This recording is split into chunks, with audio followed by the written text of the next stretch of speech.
if you're not at where you want to be in life financially right now, it is completely because of you. It's because of how you thought to this point.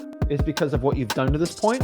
And it's because of everything that has happened in your life, unfortunately, is brought you to the financial situation you're at right now. This is not saying that you did something bad or you're a terrible person, but if you are not at where you want to be, it's because of stuff you've did and you have to get complete accountability for it.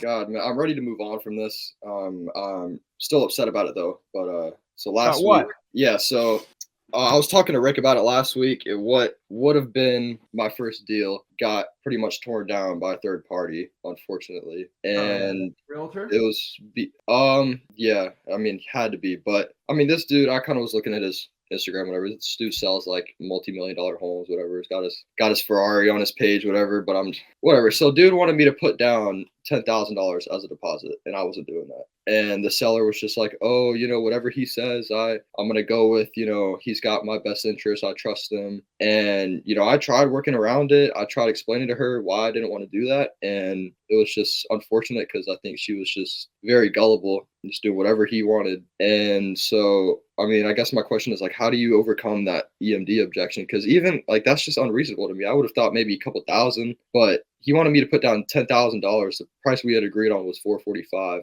I can't do that. We've already had this convo, man. Yeah, I mean, I had my reasons, but I said one. So my partners and I, we got multiple projects going on. We can't have $100,000 of our own money locked up in escrow at one time. That was one. Another reason I said was, it's not going to change anything. So 100K EMD is what they officially was like the lowest they do? No, he said 10,000, but I was like, I'm an investor. My partners and I, we have other projects going on. There's a realtor that said that, right? Mm-hmm. Not even the seller, but the seller was like, dude. Bro, I already know what's going on. Like, it didn't take a rocket science to figure this out. Ryan, you are looking to buy the house, which is going to, let's break this out. What is the number one thing realtors care about? You've heard me say it a million times, but what is the number one thing realtors care about above anything? Money. So if you buy this house through my friend, I'm not going to get my full 3%, right? I'm not going to be able to show that I got an extra sale, which is going to help me get more clients. So you buying this house, Ryan, is going to stop me from making money. And that's all I care about because I'm a realtor. He wasn't making money on it though. He was just the seller's friend. You didn't let me finish, man. Okay, my fault. Guess what happens if Ryan can't buy this property? You know what? You should list this with me. I can help you out here. And guess what that realtor is going to do then? He'll be making money by you not buying the property because then he'll list it. He's waiting for his friend to get more motivated. Yeah.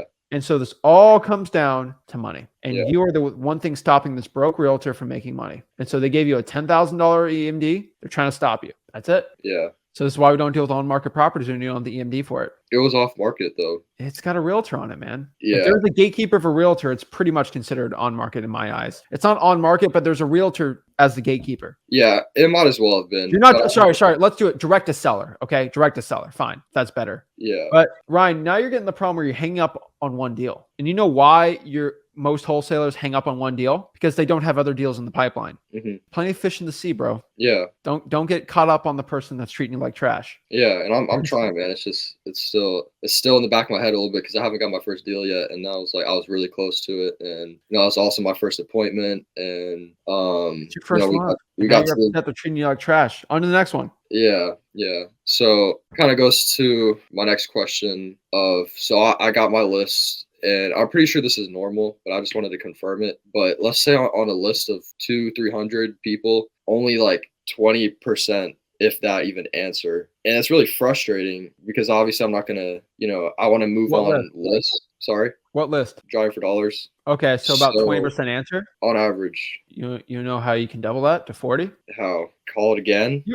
You've listened to me enough. What do you think I'm going to tell you to double your amount of people you can contact by driving for dollars? Reverse driving for dollars. So you already know this. It's already in your head. So are you reverse driving for dollars? I have a little bit, but it doesn't even make sense. Yeah, a little bit. I haven't yet like fully focused on it. Give me your limiting belief on why you're not doing all of them. What was that? Give me your limiting belief on why you're not doing every single reverse drive for dollars on when you drive for dollars. Because I have it in my head that a lot of these homes look vacant and I know are vacant. So I'm like, should I even put a sticky note on there? Are they even So gonna that is, look at it? so tell me that is your limiting belief. So explain. My limiting belief is I think no one's going to look at them. Say it to me. My limiting belief is I feel like no one is going to look at the sticky note. That's great. So guess what you're going to do, Ryan? I want you to prove me wrong. I want you to put how many people on your drawing for dollars list right now?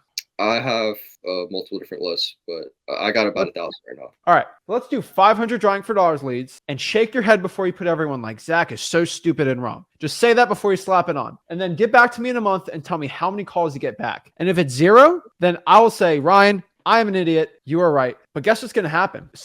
A family member is going to go by and look at the house, or someone's going to check on the house. Dude, a quarter of them are going to be vacant. There's someone's going to be there, and you're going to get at least 20 extra % calling you back. That's going to double your rate. That's all you do. If you get in front of 50% of all the people, that's good because you're going to follow up with them. That's it, man. I'm telling you, vacant properties, people see it. You know why? When I see a vacant property by a deal I do, I stick a bandit sign in the house. Mm-hmm. Stick it in the house. I get a call usually that weekend. Do I get the front yard? Yeah, put in the front yard. Yeah. No one's going to see it. They all see it. Yeah. The owners go by, family member go by, and they all give me a call. Yeah. So because it seems like no one's living in there, someone's probably there, at least checking in on the property. Yeah. So don't worry about it, man. All right. It's a limiting belief, man. Yeah. And it is the belief that is limiting you from doing more deals. And so we got to cut that out, man. Yeah, for sure. And so coming from a guy that's done a lot of deals, I can tell you, do it. And that'll lead you to, it's an extra 5 seconds, man. 20% is not bad though. And so how we're going to get you to 50 to 60%, we're going to reverse drive for dollars, and everyone that doesn't call you back, you're going to call those. And then you'll be at least 50%.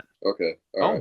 Yeah, I'm good on that. All right, man. All right. I'm trying to cut the excuses out, man. You're hopping on you. You're trying to get, seriously, if you pay me $1,000 right now, this is the advice I'm going to give to you. Just do it. Do 500 and then prove me wrong. If we get no calls back, then boom. We don't have to do it anymore. But I can't sleep at night knowing that you didn't try everything possible to get your first deal. It'd be disingenuous in my heart to do that to you. So just try it out. All right. I will. All right, man. I Go appreciate after it, dude. Also, reverse drive for dollars government list. Yeah. I'm gonna look into that too.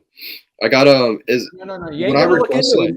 A lot of the people people that you're gonna do it. Yeah, when I call the code enforcement officer, like, oh, go submit a request online. Like, should I still go in person? Go in person. Be annoying. Okay. Ryan, you have to be so annoying that they're like, it is actually less annoying for me to give you the list than you actually coming here every single day trying to get this list. Yeah. Because right now, Ryan, you're being annoying to them. We're not going to give you a list. Shoo. Yeah. Most guys just give up. And the annoying Ryan goes away. But if you're there every single day calling in person, I'm just giving this guy a list. I'm sick of it. Because these are people. These aren't robots, right? Yeah. They're not programmed to say no every time. And you'll get the list, dude. Yeah. I mean, they're not just gonna tell me the same thing. Oh, go online, submit a request. Not when you go in person. Okay. All right. And you got to change your mindset. Not I'm going to try. I'm going to do it. Mm-hmm. Remember the way your words are speaking to me is I can get an insight on what your mind is right now. There's no I think of this. Just do what it is, right? The next part here is I'm going to try. No, you're going to do it. And then now your mindset's going to change from I think I'm going to get a deal, or I want to get my first deal, to I am going to get my first deal. And it seems all raw and foo-foo, and I get it, dude. When I was starting out, this seemed like all raw and foo-foo. But the law of attraction and the laws of life in general, of the way you think in your mindset, when you think that you will do well and you think you'll do anything to get that first deal and you will do it, you visualize it, you manifest it, it actually happens, dude. Because it doesn't change your environment or the way that things are going around you, but it changes the way you think, and that'll give you more confidence, and that'll lead you to get your first deal, man. Yeah, I agree. So who's going to get the first deal? Me. How? I won't get my first deal. How? I'm going to put the work in. I'm going to forget about what. I don't care about the work. What's the work? Reverse driving for dollars, going to the code enforcement office physically. And I guess those are the main two I'm going to focus on at the moment. And then we're going to just say screw it to the realtor and get it going, man. Yeah. We get 4 extra leads, so we're going to forget about it, man. Yeah, I got to get that out of my head because, geez. All right, man. All right, I appreciate it, Zach. Appreciate it. Boom. If you're not at where you want to be in life financially right now, it is completely because of you. It's because of how you thought to this point. It's because of what you've done to this point. And it's because of everything that has happened in your life. Unfortunately, it's brought you to the financial situation you're at right now. This is not saying that you did something bad or you're a terrible person, but if you are not at where you want to be, it's because of stuff you've did, and you have to get complete accountability for it. This does not mean this is where your future is going to lie. But if you'd want to change where you're at right now in your life financially with wholesaling, real estate, wherever in your business, you have to make a change. To change, you must change. And because if we take full accountability of why we're at right now, we know that, okay, because I'm doing this, this is why I'm at this point. I don't like this. I'm going to make a change of what I'm doing, how I'm thinking, and what I'm doing every single day, and how I'm thinking. A lot of people do this. This is not raw, foo-foo, spiritual awakening type thing. But how you think is going to change everything about what you do physically,